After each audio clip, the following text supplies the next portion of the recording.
Hey, welcome to part 2 of the video on working from home. If you've not seen part 1, check out the card above and click on the video to check out video 1 before you do part 2. And if you've already seen video 1, here we go. Let's do part 2, working from home.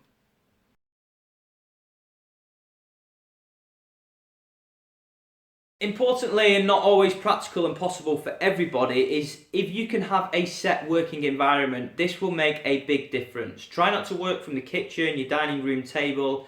I particularly have an office that I've set up that I can work from. I like to work in an environment that's got lots of natural light. Particularly when I'm on the phone, I like to just gaze out the window sometimes and make sure that I've got my headphones in, so I'm hands-free all the time. And have an open environment that's quite light and bright if you can, but make sure that that's your working environment. When you're in there, you're doing work, and when you're out of there, perhaps in the kitchen or somewhere else, consider it your break time. Number 8. Don't know why I'm struggling with that. Number 8. Create yourself a to-do list. Working from home can be a great benefit because you can get stuff done, such as your washing or unload the dishwasher or pop to the post office, and that's a great benefit of working from home, and there's nothing wrong with that. Working from home can be a lot more effective because you're not getting distracted by people who come over and talk to you at your desk, the chitter-chatter in the office and other things like that. So you should be able to go and do those additional things, but what's really important is that you don't spend all your time going to the post office or going shopping or doing other jobs that aren't productive for your work. So make yourself a to-do list for work and make yourself a to-do list for your home.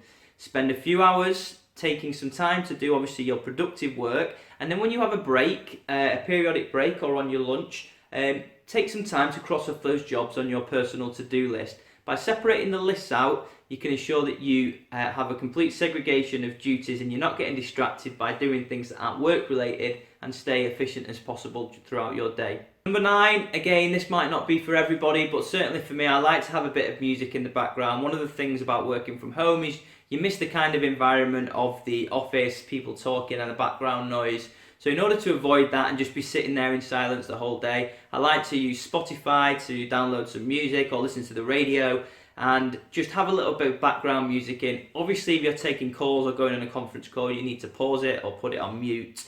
But I like to have that background noise sometimes with the news to determine what's going on in the day, or have that just playing away in the background so I've got some noise there and it doesn't just mean me sitting there in my office in complete silence. And number 10 is be clear about your working hours. You get paid to do a prescriptive amount of hours, and actually you would argue that working from home you work more hours and work more effectively than you do in the office. You're not tired from your daily commute, you're not tired thinking about your journey going home, so you should really have more energy to be more effective. But what can happen as a result of working from home, I've found, is you can continue on past, say, 5 o'clock if 5 o'clock's your deadline, and end up working a little bit later. Now, if you're working in an office environment, the office shuts and everybody leaves, so you wouldn't do that, and you wouldn't work in an office later than the office shuts. So make sure that you're starting work on time. I like to start work 15 minutes before I'm due, get myself settled around 8:45, and then make sure around 5 o'clock I've had a productive day and I can log off, and I log my computer down and I shut it down. Now, it may be from time to time that you find that you have a deadline and a big project going on and you want to work a little bit later. I'm not saying that that's not okay and don't do that. It's fine to stay and work a little bit later every now and then, but because you're working from home and you've got your laptop open and your phone available, you need to make sure that you're not constantly checking those, and there's a complete division of your own personal life and your work life.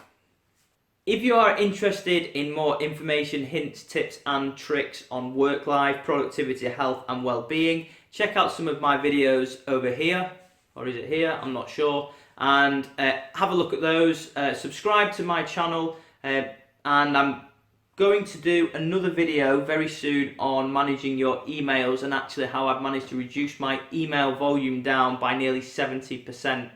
So if you're interested in checking that email out, subscribe, leave your comments in the section below if you want me to do a certain video on a certain type of work element or certain degree of productivity. And as ever guys, stay educated. Second.